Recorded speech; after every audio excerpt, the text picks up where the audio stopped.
Nous sommes avec Jean-Paul Planchou, vice-président de la région Île-de-France, entre autres charges, celle des nouvelles technologies de l'information et de la communication. Nous sommes sur l'Open World Forum 2010. J'allais commencer par le début. Donc vous êtes aujourd'hui, la région soutient l'Open World Forum 2010. Qu'est-ce qui a motivé ce soutien ? Parce que nous avons toujours considéré l'open source comme une voie d'avenir, tout simplement par rapport à une certaine conception de l'évolution de la démocratie. Et à partir du moment où nous-mêmes nous faisons une certaine idée de la démocratie publique, eh bien, il nous a semblé que les technologies pouvaient être en effet au service de cette grande cause et de ce grand bouleversement, n'est-ce pas ? Et c'est pour cette raison que nous avons toujours soutenu le forum depuis 3 ans, en tout cas, qu'il existe. C'est la 3e édition. Et je suis bien sûr très fier de succéder à mon prédécesseur qui avait initié cette adhésion, M. Pisky, d'être là parmi vous dans cette grande manifestation. Très bien, donc l'histoire de l'Île-de-France et de l'open source ou du logiciel libre est longue. Vous avez eu, ça a été une stratégie qui a été développée par la région depuis longtemps de soutenir ? C'est une stratégie depuis plusieurs années, en tout cas. Vous me demanderiez depuis quand exactement, je serais un peu gêné, mais en tout cas depuis plusieurs années. Nous sommes très fiers de soutenir cette grande manifestation de très haute tenue, l'une sans doute des plus importantes au monde.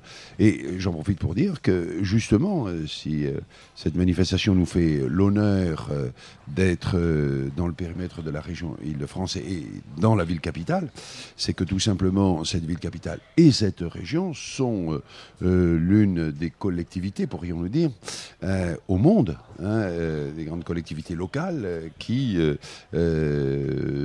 s'impliquent dans le développement de l'open source. Justement, concrètement, vous travaillez sur plusieurs projets. Comment vous avez intégré l'open source dans vos stratégies en termes de déploiement, peut-être au niveau de la région ? Eh bien, on a justement pris en compte les besoins des publics, me semble-t-il, car je suis un élu qui s'implique progressivement dans ce domaine, dans la mesure où mes compétences sont aussi portent sur le développement économique et sur d'autres aspects de l'innovation. Donc, moi, ce que je perçois, c'est que tout simplement, nous avons pris en compte les besoins et les attentes d'un certain nombre de publics, au travers tout simplement des clés UBS qui ont été très, très largement diffusées, notamment dans le monde éducatif. Aujourd'hui, il y a près d'1 million de jeunes franciliens, avec les enseignants, avec bien sûr, qui détiennent ces clés. Et on voit que par ce biais-là, on a une très très forte diffusion. Très bien, vous parlez donc des clés numériques qui sont des clés, des sortes de cartables électroniques donc pour les étudiants. Absolument. Qui leur permettent d'utilizer des logiciels libres dans le cadre d'une utilisation scolaire. Quoi. Tout à fait. J'ai vu aussi donc, que vous travaillez sur les ENT, donc les établissements numériques de travail. C'est cela. Donc, qui permettent aux écoles de pouvoir proposé justement des outils pédagogiques et des solutions à base de logiciels libres. Voilà, le fameux programme Lily, et avec d'ailleurs sa décomposition départementale, puisque vous savez qu'il y a donc des départements. En Seine-Saint-Denis, il y a le programme Célia, la petite cousine, en quelque sorte, et en effet de ces ENT, de telle façon que nous allons progressivement avoir une couverture de l'ensemble du territoire francilien. D'accord, très bien. Donc quel avenir, que souhaitez-vous aujourd'hui à cet événement, j'allais dire au logiciel libre dans la région, mais aussi à la France, en général en France ? Je ne souhaite rien. Je suis convaincu d'un développement extrêmement fort, puissant, bien sûr qui, s'il est accompagné par la puissance publique, ne peut que mieux se porter. Mais par rapport aux personnes de talent qui l'animent et qui l'organisent, d'abord pour ce qui est du forum, je ne fais aucun souci, c'est déjà un succès, donc il n'y a qu'à parier sur le devenir et l'avenir.